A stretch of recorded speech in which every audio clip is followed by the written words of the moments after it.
Saúde os amados e as queridas, em nome de Jesus, com a graça e a paz de nosso Senhor Jesus Cristo.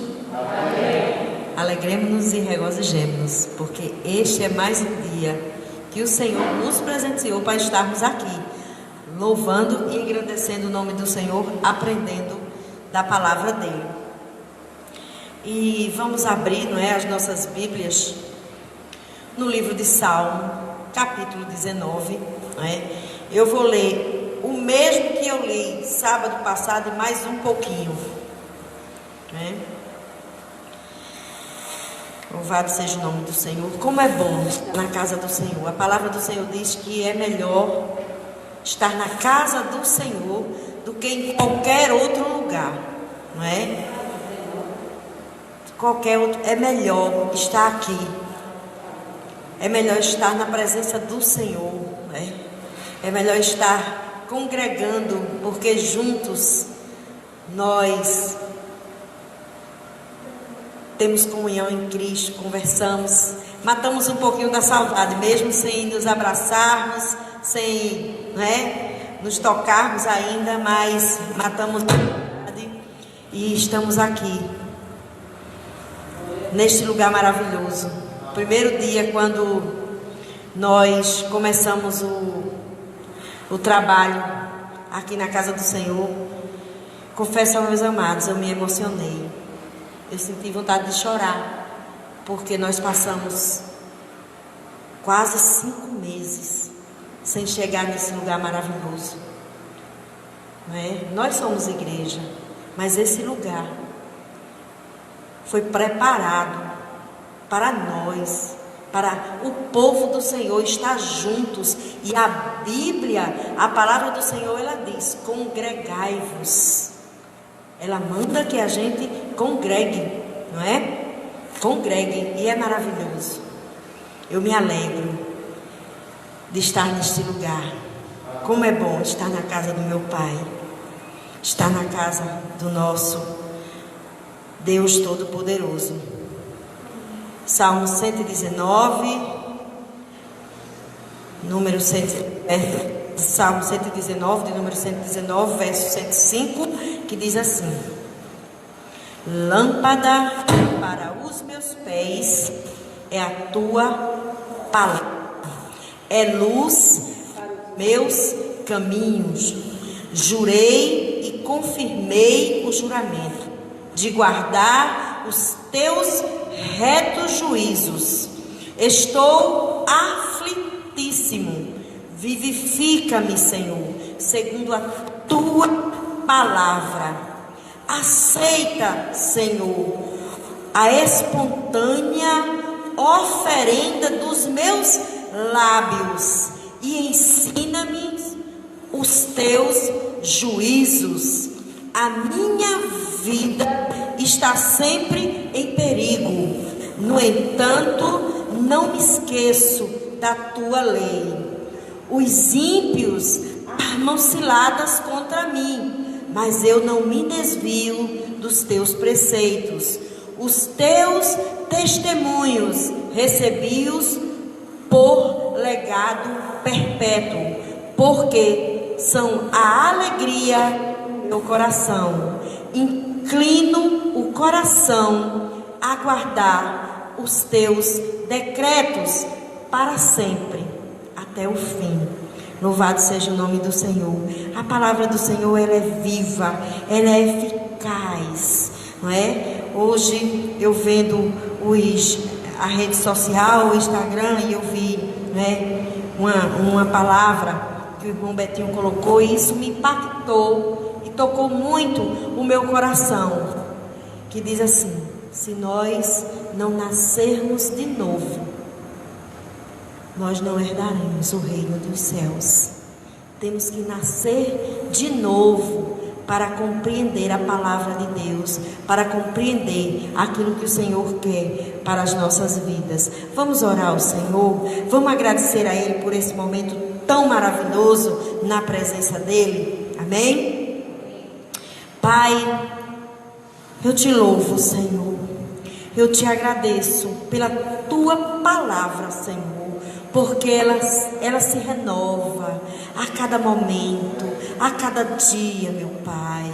Pai, obrigado por essa oportunidade de estarmos aqui, Senhor, para aprendermos. Ó Deus, abre as nossas mentes, abre as mentes daqueles que estão a nos assistir, para que aprendam muito mais da Tua palavra, porque todos os dias nós aprendemos mais de Ti, meu Pai. Obrigada, meu Deus. Obrigada, meu Pai. Em nome de Jesus. Amém e amém. A irmã Karina está louvando e engrandecendo o nome do Senhor. Boa noite. Graça e a paz do Senhor Jesus. Eu convido você a adorar o Senhor comigo. Vamos exaltar o nome desse Deus tremendo, né? Que nos trouxe até este lugar nesta noite. Um lugar que foi preparado para os seus filhos, para estarmos reunidos em união, em unidade, como um só corpo, uma só família, para adorar o Rei Jesus.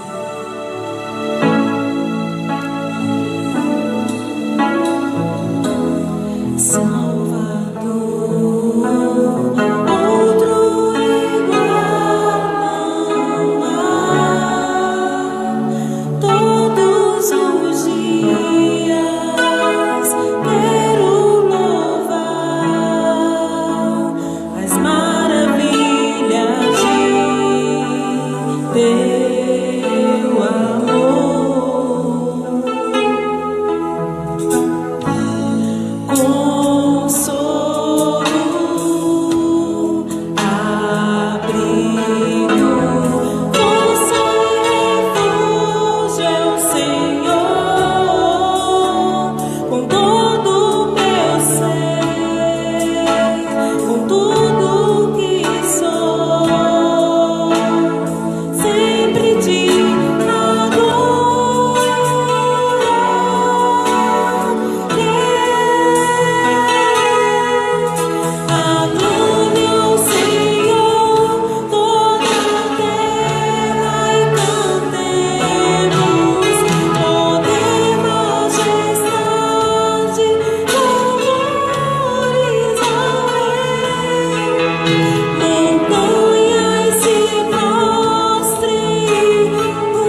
Deus, para a minha vida e para a tua vida. Se você tem promessa do Senhor, continue firme, continue buscando, continue adorando, continue perseverando, porque no tempo certo do Senhor, elas irão se cumprir. Amém? E elas irão se cumprir porque Deus é Deus e o nosso Deus é fiel, Ele não falha.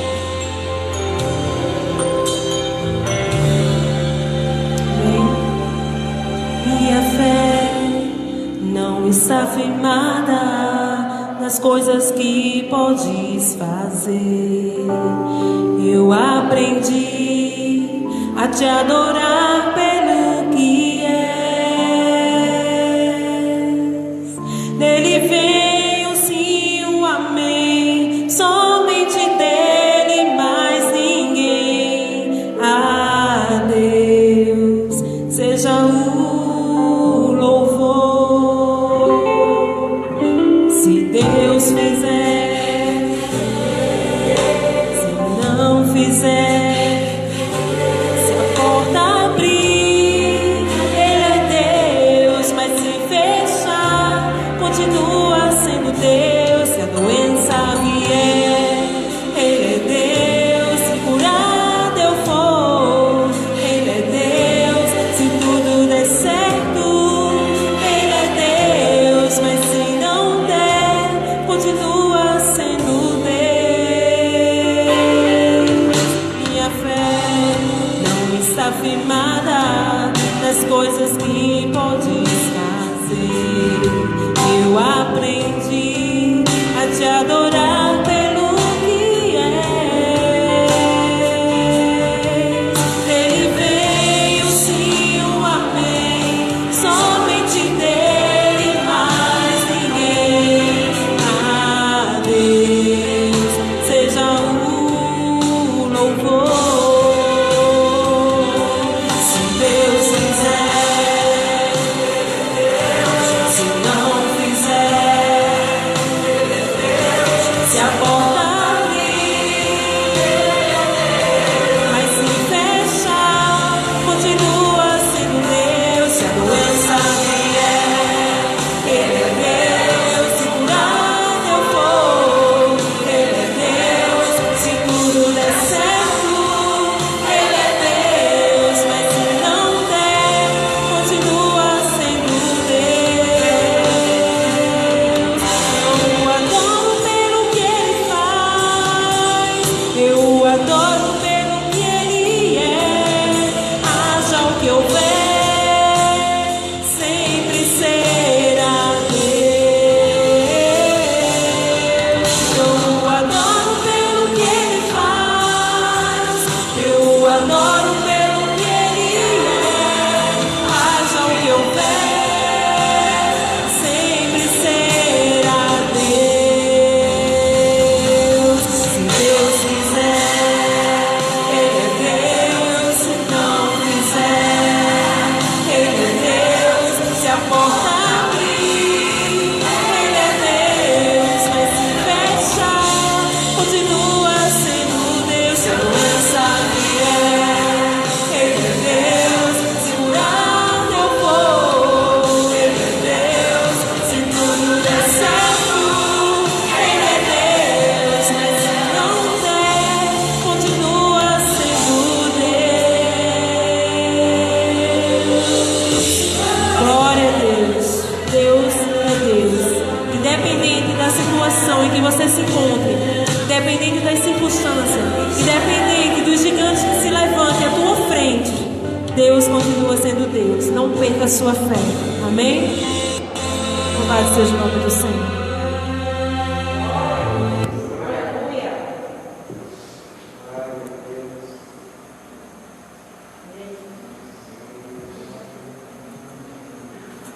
Amém, glória a Deus, em nome de Jesus.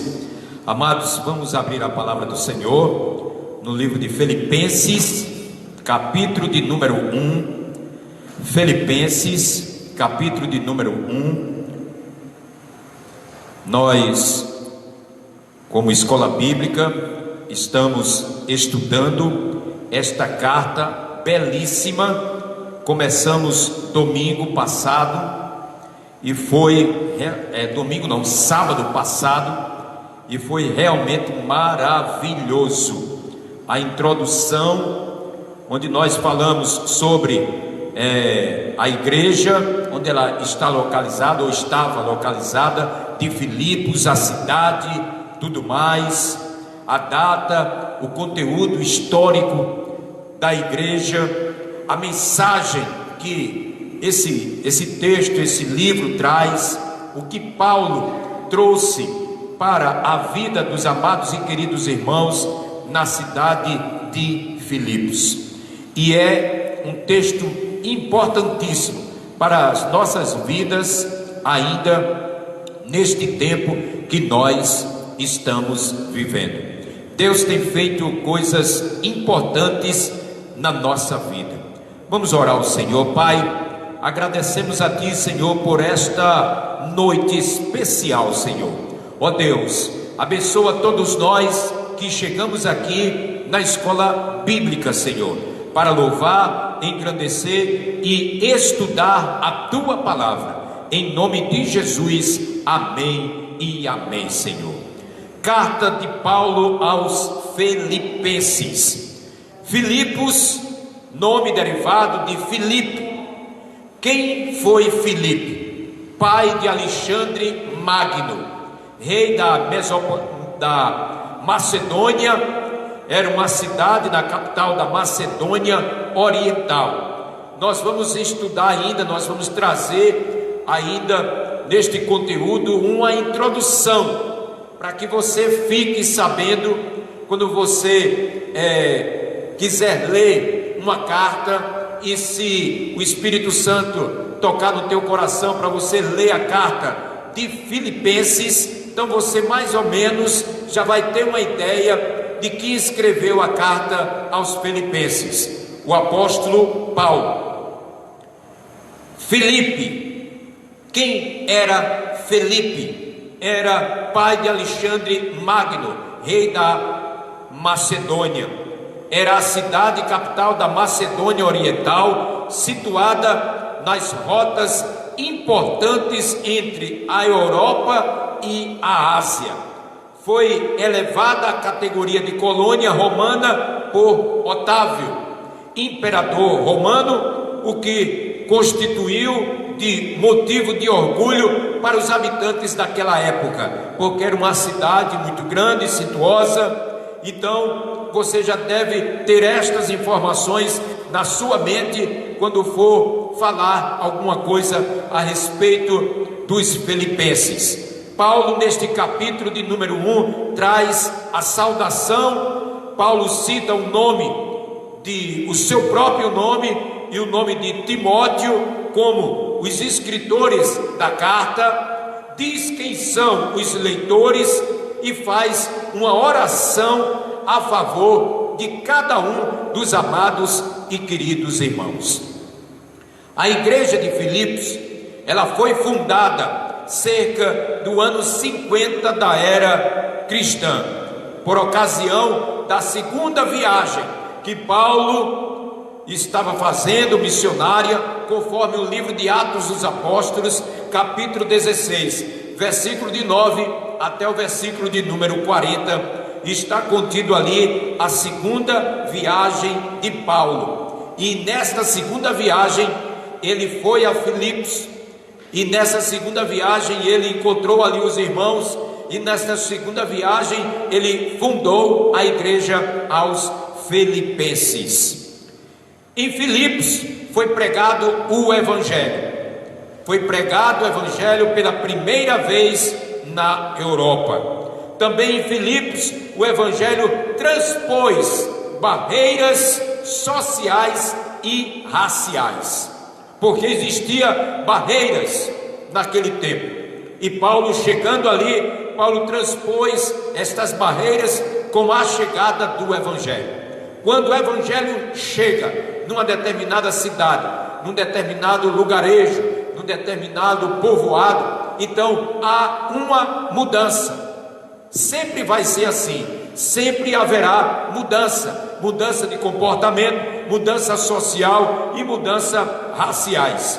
Entre os membros fundadores da igreja ali estão o comerciante Lídia, a comerciante Lídia, primeira convertida de Paulo na Europa, a escrava grega que era adivinha, conforme Atos capítulo 16, versículo 16, e o carcereiro romano e a sua família também foram salvos pelo poder do evangelho naquele local. Atos de número 16, versículo de número 34.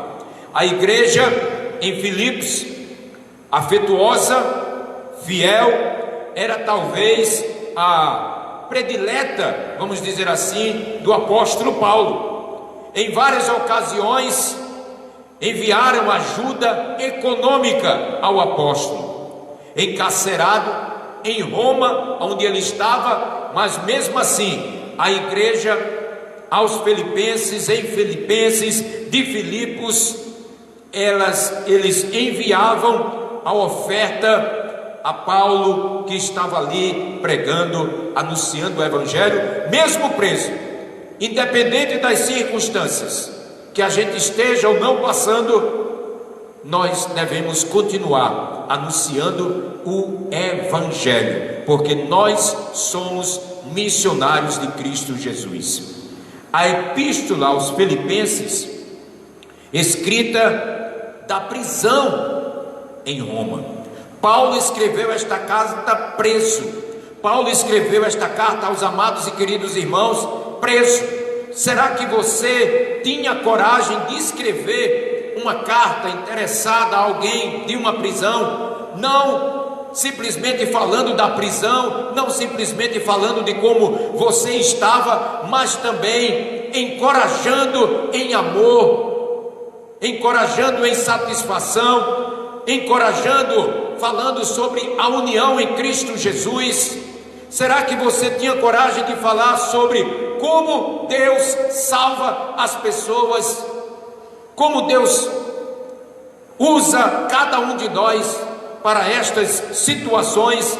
Paulo foi usado pelo Espírito Santo de Deus para fazer exatamente isto.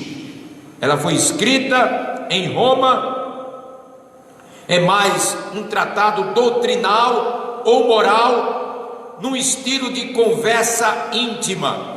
Esta carta aqui belíssima e afetuosa de um pai para com os seus filhos. Paulo, já no início, no capítulo 1, no versículo de número 3, ele diz: sempre penso em vocês e agradeço ao meu Deus pela vida de cada um de vocês, pela vida dos amados irmãos, pela vida daqueles que estavam com Paulo e agora recebem esta carta e são encorajados a viver intimamente ligados com Deus. É a expressão do grande amor de Paulo que ele sentia pelos seus amados, pelos fiéis, fruto do seu labor evangelístico. Nós temos que ter também esta mesma identidade, ou seja, ter no nosso coração amor pelos outros, pelos que estão sedentos pela palavra de Deus, porque enquanto nós estamos aqui estudando uma carta, você que está nos assistindo estudando uma carta, você sabe muito bem que existe muitas e muitas pessoas sedentas de serem libertos do poder do inimigo das nossas almas. E Deus quer usar cada um de nós, independente do que eu esteja passando ou não, ou você esteja passando ou não. Deus quer usar. Sabe por quê? Porque nós já temos o nosso nome escrito no livro da vida. Eu creio nisso, creio fielmente que o meu nome está escrito no livro da vida. Isto é fé. Então, os filipenses, ao saberem da prisão de Paulo, enviaram uma oferta para o apóstolo. Está aí no capítulo 4, versículo de número 18, com Epafrodito, que regressou com esta mensagem de agradecimento, como está escrito no capítulo 1, versículo de número 1, quando Paulo diz: eu, Paulo, e Timóteo, servos de Cristo Jesus, escrevemos esta carta para todos os moradores da cidade de Filipos, que pertence ao povo de Deus e que creem em Cristo Jesus, e também para os bispos e diáconos da igreja. Então Paulo faz uma referência aqui sobre a carta, a autoria e os amados irmãos cooperadores do seu ministério. Nesta carta, Paulo também deu conselhos oportunos, instruções importantíssimas e exortações aos irmãos na fé na igreja de Filipos. Esta epístola é de palpitante atualidade, ou seja, está sempre atual na vida de qualquer pessoa que possa ler, de qualquer igreja que venha ler, de qualquer pregador, anunciador do evangelho que possa estar lendo esta carta. Ele vai ver que esta carta, ela sempre é atual. Não foi ontem, mas é atual, é hoje. Amanhã ela vai servir como hoje, e depois de amanhã ela vai servir como hoje, porque ela é atual, é agora. Como foi no primeiro século da era cristã, também ela é uma esperança para a nossa vida, é a esperança da igreja em Cristo Jesus. Por isso a gente observa aí no capítulo de número 1, Paulo, ele escreve dizendo: os servos, eu, Paulo e Timóteo, servos de Cristo Jesus.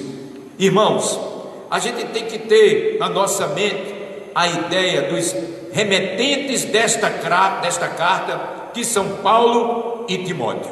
Paulo e Timóteo escreveram esta carta. Então você já deve ter isto em mente.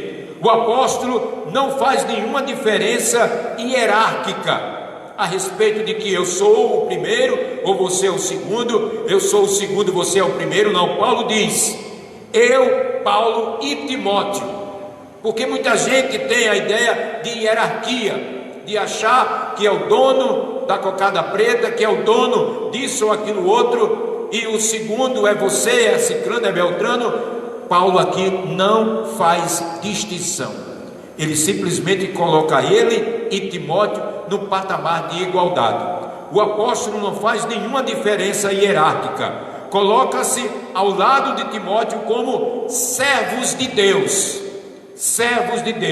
demonstrando assim o quê? Um espírito de humildade, um espírito humilde, que é isso que nós devemos ter.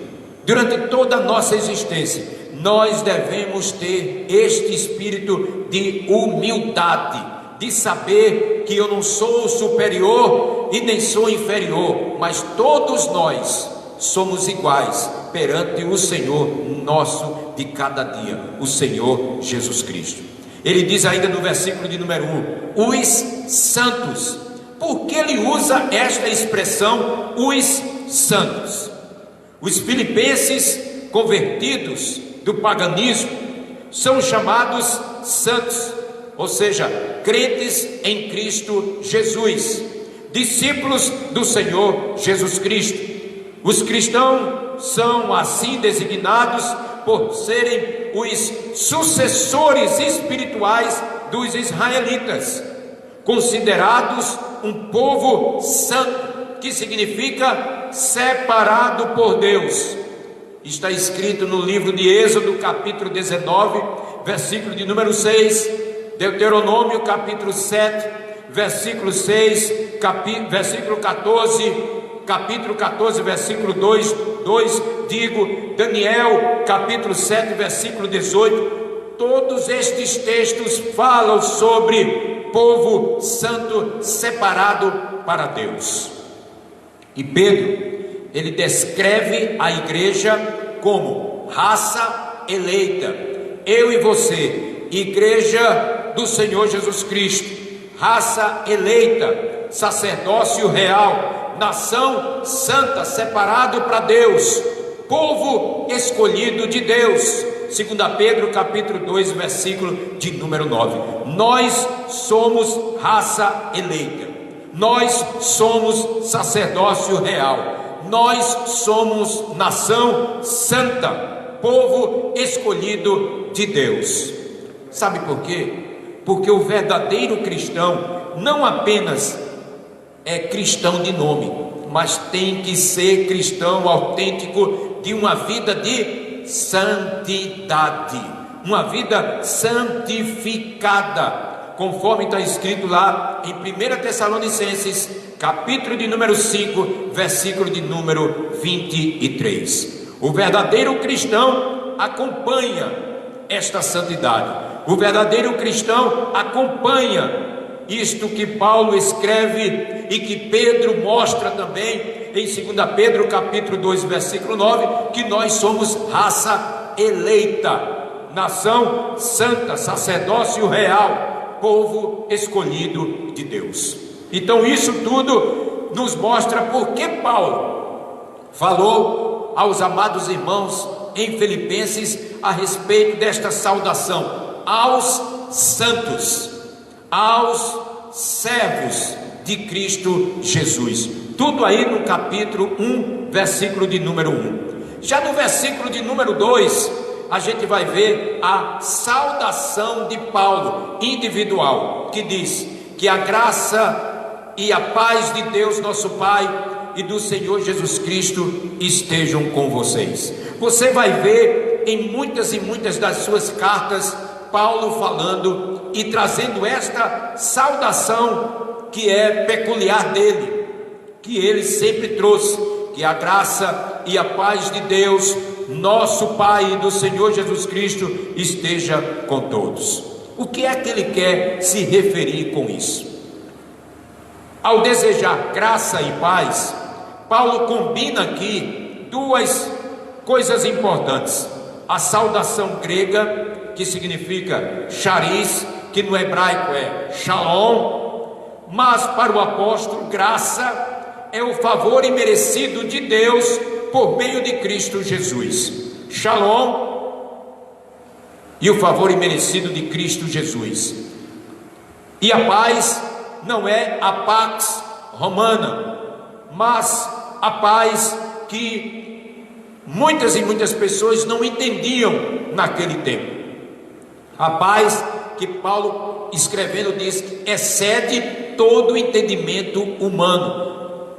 Muitas pessoas não entendem esta paz que é produzida pelo Espírito Santo na nossa vida, naqueles que aceitam a Jesus como o Salvador. E ele traz aqui paz, não é a pax romana que denominou o mundo pela força militar, mas a paz interior, por virtude do Espírito Santo de Deus, esta que nós carregamos, como está escrito lá no livro de Gálatas capítulo 5, que traz ali todo o contexto daqueles que estão cheios do Espírito Santo de Deus, e produz também esta paz: benignidade, bondade, misericórdia, mansidão e outros que ali contém.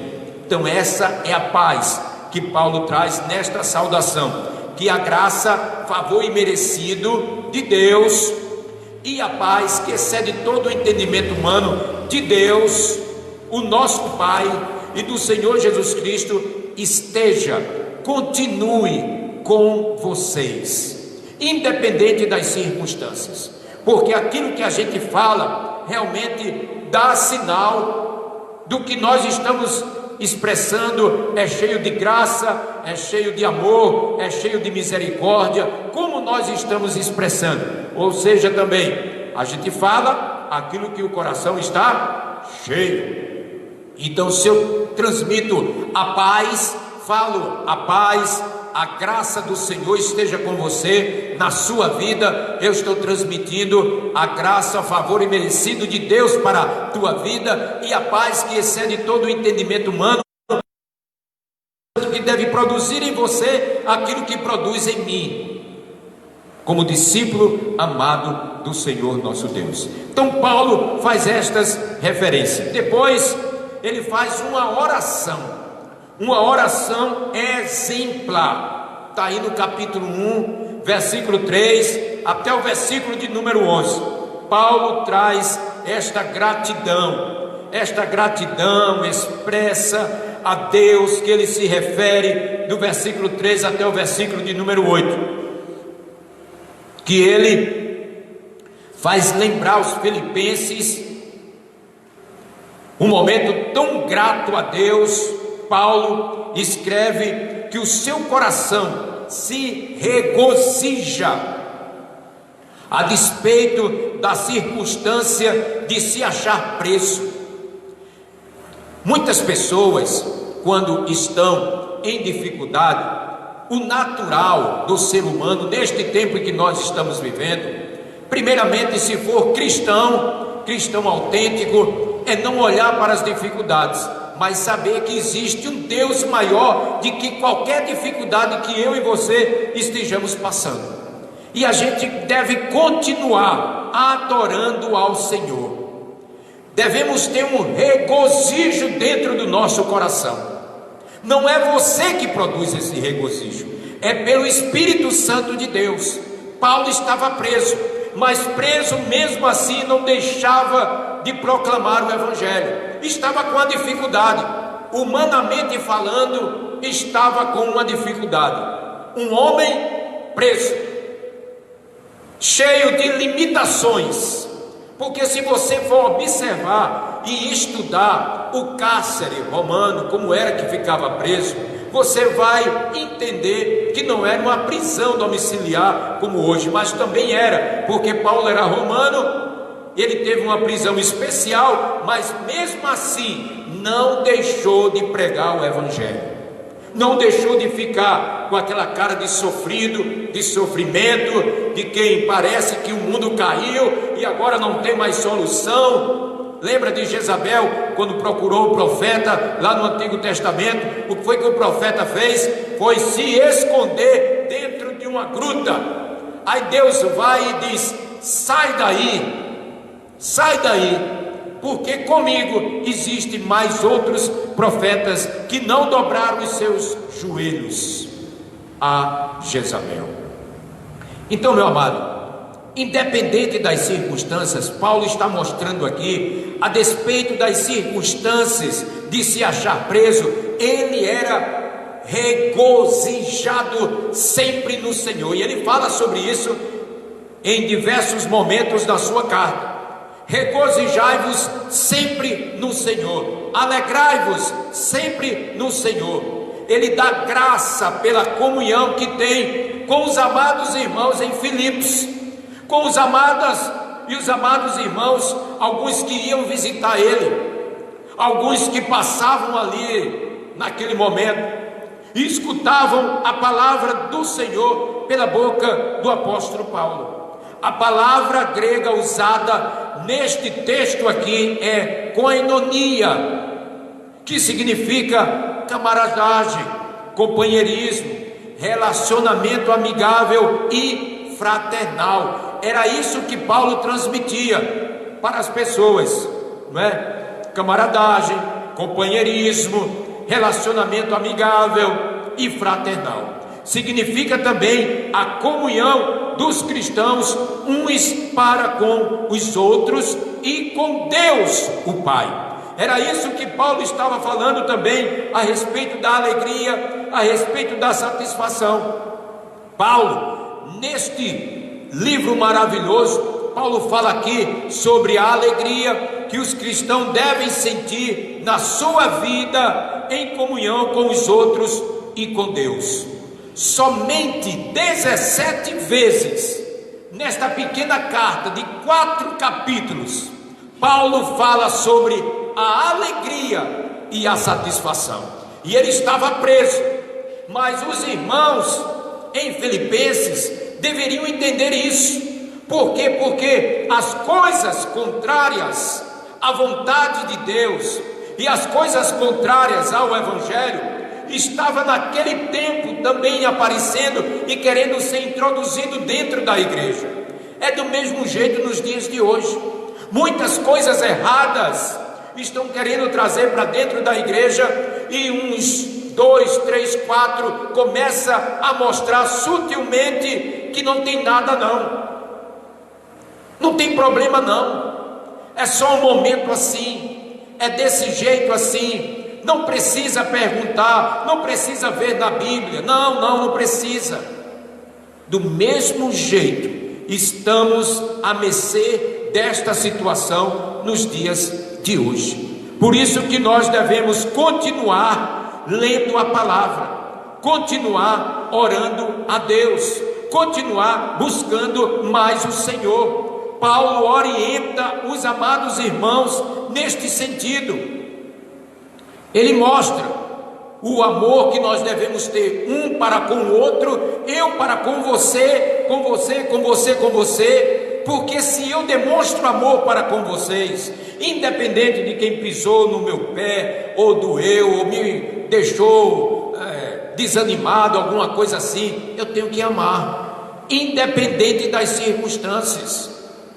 Eu tenho que continuar amando. Sabe por quê? Porque se eu digo que amo a Deus, que não vejo, como é que eu vou dizer que amo meu irmão, que me magoou e que está aqui comigo? Vai ser um pouco difícil, mas eu tenho que expressar este amor de Deus para com todas as pessoas. É isso que Paulo está trazendo nesta carta. Porque muitos estavam introduzindo dentro da igreja que deveriam ser gregos, deveriam ser outros romanos e outros, e Paulo não está mostrando exatamente distinção. Paulo está mostrando amor com o Filho e com o Espírito Santo e para com Deus. Significa participação dos bens materiais, significa mordomia cristã, que muita gente deixa de ter esta mordomia fiel, esta mordomia cristã, cuidado, zelo, ajuda mútua e prática. Era uma comunhão rica, terna e plena, era uma comunhão cristã, que Paulo estava demonstrando e falando para os amados. Eu estou preso, vocês estão enviando ofertas, mas independente disso eu amo vocês, eu estou aqui orando por vocês. E ele expressava isso, escreveu isso, mas ele também fazia, ele também demonstrava na prática. E Paulo vai, a partir do versículo de número 9 até o versículo de número 11, Paulo faz aqui uma oração profunda. As orações de Paulo nas epístolas, elas sempre são vitais. Estudá-las e meditar nelas enriquecerá nossa vida de oração e nos ajudará a evitar o perigo de pensar só em nós. Quando você estuda as orações de Paulo, quando você medita nas orações que Paulo traz, as palavras que ele expressa, vai nos ajudar a deixar a mermice, a deixar o mimimi, a deixar de pensar só em mim e começar a pensar em nós, mundo, pessoas sedentas, o Evangelho de Cristo Jesus. Paulo observou exatamente isso e está transferindo isso para os amados e queridos irmãos da igreja em Filipenses. A favor dos amados em Filipenses, Paulo ora e demonstra 4 pontos que expressa que abundem em conhecimento espiritual, isto é, no conhecimento pessoal, na graça divina. Que os amados e queridos irmãos tenham este conhecimento espiritual, maturidade espiritual, conhecimento de quem é Deus, conhecimento de quem é Jesus, conhecimento de quem é o Espírito Santo, e transmitir este conhecimento pessoal da graça divina também para as outras pessoas, porque quando eu encho o meu coração, a minha mente da graça do Senhor, do conhecimento de Deus, do conhecimento da Trindade, eu vou também expressar isso para com as outras pessoas. Vou saber ajudar as outras pessoas. Vou saber que quando o Ministério de Compaixão diz, quando o Ministério de Compaixão mostra, quando o Ministério de Compaixão atua e pede e solicita, nós temos a nossa mordomia de fazer a tarefa, independente de qualquer coisa. Independente. Estou falando apenas do Ministério de Compaixão, mas pode ser qualquer outro ministério. Paulo expressa dentro desses versículos do 9 ao 11 que tenhamos discernimento, uma clareza e uma clara percepção desta clareza, sensibilidade quanto ao bem e o mal. Eu tenho que entender o que é que significa bom e tenho que entender o que é que significa mal, que não dá para mim, não dá para mim. Então eu não vou me arriscar a fazer tal coisa assim. Por quê? Paulo está dizendo que nós deveremos entender a fim de escolherem sempre o que é bom, o que é saudável, o que é verdadeiro. Porque neste tempo aqui, muitas e muitas pessoas chegavam para oferecer, chegavam para tirar. Veja só, hoje é ou não é difícil a gente convidar uma pessoa para vir à casa de Deus, para participar do momento, estudar a palavra de Deus, mas é tão fácil uma pessoa convidar um cristão para ir para uma festa, para ir para uma dificuldade de outra coisa qualquer. Não é fácil? É fácil. É fácil. E Paulo se expressa ainda que nós temos que ter discernimento. Por isso ele diz, certo? Uma clareza, percepção a respeito disso. E que sejam puros e sinceros até a vinda de Cristo Jesus. Paulo já está dizendo aqui que Jesus Cristo vai voltar. Paulo já estava afirmando aqui que nós deveremos ser santos, puros diante de Deus, diante do Senhor, e sinceros até a vinda de Cristo Jesus, independente das circunstâncias da nossa vida. Se eu tiver no meu pensamento, no meu coração, a ideia de que o irmão fulano está com raiva de mim, eu tenho que procurar o irmão fulano.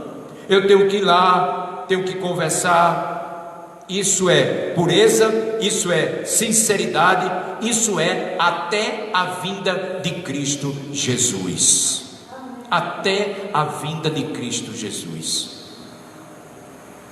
Paulo ainda se expressa aqui dizendo que sejamos cheios dos frutos da justiça e do Espírito Santo, como está escrito lá em Gálatas capítulo 5, versículo de número 22. Ou seja, em resumo, Paulo dá graças a Deus pelo estado de graça atual da igreja que estava ali na cidade de Filipos, e ora, porque para que eles cresçam ainda mais na graça divina. Era isso que Paulo estava falando. Que vocês cresçam, que vocês se fortaleçam, que vocês estejam firmes, que vocês não olhem as circunstâncias, que vocês não voltem atrás, que vocês não olhem para trás, que as cebolas que ficaram lá no Egito vai continuar lá no Egito. Eu não quero voltar para pegar, eu não quero voltar para comer, eu quero seguir para frente,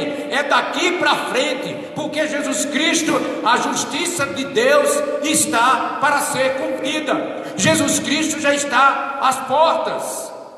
Eu tenho que entender que a minha santidade depende de mim, de mim. Eu é que todo dia, todo momento vou procurar, vou entender que ontem, mas hoje não. Hoje eu vou poder dizer não, eu vou poder dizer sim, eu vou poder entender com clareza, discernimento, o que é o certo e o que é o errado.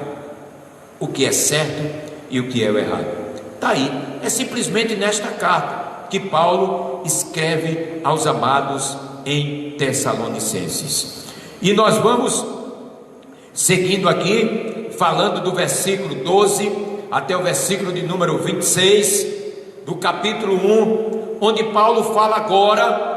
Paulo, veja que ele constrói aqui na mente dos amados irmãos a saudação pastoral. Depois ele faz uma oração exemplar para a vida dos amados irmãos. Ele faz petições vitais, importantes para a vida dos amados irmãos, dentro desses versículos 19 até o versículo de número 11. Depois Paulo chega do versículo 12 até o versículo de número 26, e ele traz aqui notícias a respeito de algumas coisas, notícias para os amados e queridos irmãos agora da igreja em Filipenses. As coisas que me aconteceram, ele começa a relatar no versículo de número 12. Sua prisão não são invocadas com espírito de amargura ou lamentação, mas de vitória. Paulo começa com essa expressão no versículo de número 12. Meus irmãos, eu quero que vocês saibam que as coisas que me aconteceram ajudaram de fato o progresso do Evangelho. Pega o outro ali, por favor. E ele começa no versículo de número 12 a tratar com os irmãos. Ele fala a respeito de que mesmo na prisão ele estava trazendo aqui algumas notícias, mas notícias de vitória. Paulo escreve para animar, para fortalecer a fé dos que queriam animá-lo. Veja só que coisa, os irmãos da igreja mandam oferta, mandam animar Paulo que está preso, mas Paulo retorna com palavras de ânimo, com palavras de encorajamento, com palavras não de tristeza, mas de segurança no que ele está passando. Ele está dizendo que era prisioneiro, mas que conquistou pelo evangelho que pregava e defendia com a própria vida muitos para Cristo Jesus na Roma pagã e da guarda do imperador, conforme capítulo 4, versículo 22, no finalzinho desta carta aos Filipenses. Paulo fala exatamente sobre isso, que ele estava preso, mas que ele também foi usado pelo Espírito Santo a pregar o Evangelho, a estar cheio do Espírito Santo, e dizendo que muitas pessoas foram salvas pela palavra, e também a guarda do imperador que estava ali tomando conta de Paulo. E ele relata uma coisa: primeiro, em prisão domiciliar, Paulo tinha plena liberdade de pregar o Evangelho. Paulo tinha plena liberdade de pregar o Evangelho. Cristo está sendo pregado. Ele diz aí no versículo de número 18 do capítulo de número 1: os membros da guarda imperial ouviam Paulo pregar e defender o Evangelho de Cristo, quantos estavam ali visitando ele. Todas as pessoas que chegavam ali, naquele momento, ele não deixava de falar de Jesus. Ele podia falar até do templo, ele podia falar até da guarda, ele podia falar de outras notícias, mas aproveitava para pregar o Evangelho. É isso que nós devemos entender para os nossos dias, porque senão a gente fica à mercê das situações contrárias. Eu tenho que mostrar Cristo Jesus, não só por palavras, mas também por ações. Eu tenho que mostrar Cristo Jesus quando eu chego e digo não. E quando eu chego e digo sim, eu tenho que mostrar Cristo Jesus a salvação para as pessoas. Eu tenho que mostrar Cristo Jesus para que eles entendam que Jesus Cristo é o caminho de volta para Deus. Não existe outro caminho. E muitas pessoas se convertiam. A própria vida de Paulo, preso por testificar de Cristo, já era um testemunho poderoso a favor da mensagem que ele pregava. Ele não precisava pregar muitas e muitas coisas que hoje a gente tem por aí, não. Ele pregava simplesmente que ele estava preso por Cristo Jesus. E isso tocava no coração das pessoas. Mas por que preso por Cristo Jesus? Então ele começava a explicar. E esse exemplo infundiu coragem a muitos e muitos cristãos. Infundiu coragem no coração dos amados irmãos da igreja em Filipenses. Deu um renovo à igreja em Filipenses. Deu um renovo, triunfo para o evangelho lá em Filipos, onde era anunciado a palavra de Cristo Jesus. O que mais importava a Paulo não eram as suas algemas, mas o testemunho e a conduta vitoriosa dos crentes que agiam por amor, como está escrito aí nos versículos de número 14 e 16. E que o evangelho de Cristo era pregado e muitos eram salvos por causa do amor de Cristo Jesus. Amém? Veja que coisa maravilhosa. Nós estamos vivendo nesta situação hoje, nesta pandemia, mas nós não devemos fechar a nossa boca, não devemos ficar enclausulado, devemos ter coragem de falar do amor de Cristo Jesus agora aos nossos familiares em casa. Pegar a Bíblia e começar a orar.